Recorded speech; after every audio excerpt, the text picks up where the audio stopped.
ನಾವು ಗ್ರಾಮೀಣ ಅಭಿವೃದ್ಧಿ ವಿಭಾಗದ ಅತಿಥಿ ಉಪನ್ಯಾಸಕರಾಗಿರ್ತೀವಿ ನೋಡಿ. ಇಲ್ಲಿ ಏನ್ ನಾವು ರೂಮ್ ಬಂದ್ರೆ ನಮ್ಮನ್ನ ಒಳಗಡೆ ಸಹ ಬಿಟ್ಕೊಳ್ಳೋದಿಲ್ಲ. ಇಲ್ಲಿ ನಾಯಿ, ನರಿಗಳು, ಬೆಕ್ಕುಗಳು ಇವನ್ನೆಲ್ಲ ಬಿಟ್ಕೋತಾರೆ. ಡಾಕ್ಟರ್ ಬಾಬಾ ಸಾಹೇಬ್ ಅಂಬೇಡ್ಕರ್ ಫೋಟೋ ಸಹ ಕೆಳಗಡೆ ಇಳಿಸಿ ಇಟ್ಬಿಟ್ಟು ಕಾಲ ಹತ್ರ ಇಟ್ಕೊಂಡಿದ್ದಾರೆ.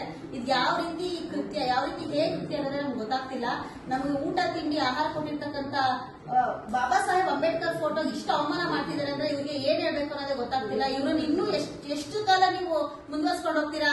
ಮಾನ್ಯ ಕುಲಪತಿಗಳೇ, ಮಾನ್ಯ ಕುಲಸಚಿವರೇ, ನೀವೇ ಹೇಳ್ಬೇಕು ಇದಕ್ಕೆ ಏನಂತಾರೆ ಅನ್ನೋದನ್ನ ನೀವೇ ಆನ್ಸರ್ ಕೊಡ್ಬೇಕು. ನಾವ್ ಏನ್ ಮಾಡ್ಬೇಕು ಅನ್ನೋದು ನಮ್ಗೆ ಗೊತ್ತಾಗ್ತಾ ಇಲ್ಲ. 8 ತಿಂಗಳಿಂದ 10 ತಿಂಗಳಿಂದ ನಾವು ಇದ್ರ ಬಗ್ಗೆ ಮಾತಾಡಿ ನಿಮ್ಮ ಹತ್ರ ಬಂದು ಸಾಕಾಗಿದೆ. ಈಗಲಾದ್ರೂ ಬಾಬಾ ಸಾಹೇಬ್ ಅಂಬೇಡ್ಕರ್ ಅವ್ರಿಗಾದ್ರೂ ಮರ್ಯಾದೆ ಕೊಟ್ಟು ಈ ಡಿಪಾರ್ಟ್ಮೆಂಟ್ ಉಳಿಸ್ಕೊಳ್ಳಿ. ಮತ್ತೆ ಅವ್ರಿಗೆ ಆಗಿರ್ತಕ್ಕಂಥ ಅನ್ಯಾಯನ ಎತ್ತಿ ಹಿಡಿದು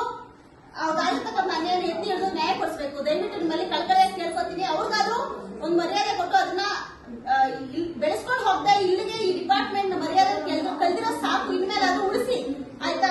ಆಮೇಲೆ ಏನ್ ನೀವಾಗಲೇ ಬಂದಿದ್ದಾರೆ, ಇವ್ರು ಹೆಣ್ಮಕ್ಳು ನೋಡಿದ್ರೆ ಆಗಲ್ಲ, SC ST ನ ಕಂಡ್ರೆ ಆಗಲ್ಲ, ಯಾರನ್ನು ಒಳಗಡೆ ಬರೋದಕ್ ಬಿಡಲ್ಲ.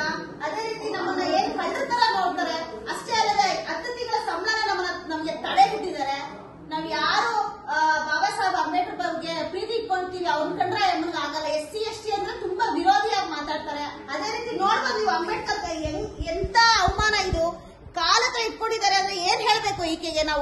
ನಾವು ಈ ರೀತಿ ಮಾತಾಡೋದ್ರಿಂದಾನೇ ಅವ್ರಿಗೆ ನಮ್ಮನ್ನ ಕಂಡ್ರೆ ಆಗಲ್ಲ. ಡೈರೆಕ್ಟ್ ಆಗಿ ಯಾರು ಮಾತಾಡ್ತಾರೆ, ಯಾರು ಅವರ ವಿರೋಧಿಗಳಾಗ್ತಾರೆ, ಯಾರು ಅವ್ರಿಗೆ ಆಪೋಸಿಟ್ ಮಾತಾಡ್ತಾರೆ, ಅವ್ರನ್ನ ಯಾರು ಕಂಡ್ರೆ ಅವ್ರಿಗಾಗಲ್ಲ. ದಯವಿಟ್ಟು ನೀವೆಲ್ಲರೂ ಬಂದು ಇಲ್ಲಿ ನ್ಯಾಯ ಒದಗಿಸ್ಕೊಡ್ಬೇಕು. ನಾವು ಬೆಂಗಳೂರು ಯೂನಿವರ್ಸಿಟಿ ಅವರೇ ಅಲ್ಲ, ಇಡೀ ಕರ್ನಾಟಕನೇ ಒಂದಾಗಿ ಈ ದಿನ ಅವ್ರಾಗಿರ್ತಕ್ಕಂಥ ಅವಮಾನನ ಎತ್ತಿ ಹಿಡಿದು ಸಂವಿಧಾನಕ್ಕೆ, ಅಂಬೇಡ್ಕರ್ಗೆ ಒಂದು ನ್ಯಾಯ ಒದಗಿಸ್ಕೊಡ್ಬೇಕಾಗಿ ನಿಮ್ಮಲ್ಲಿ ಕೇಳ್ಕೊತೀನಿ.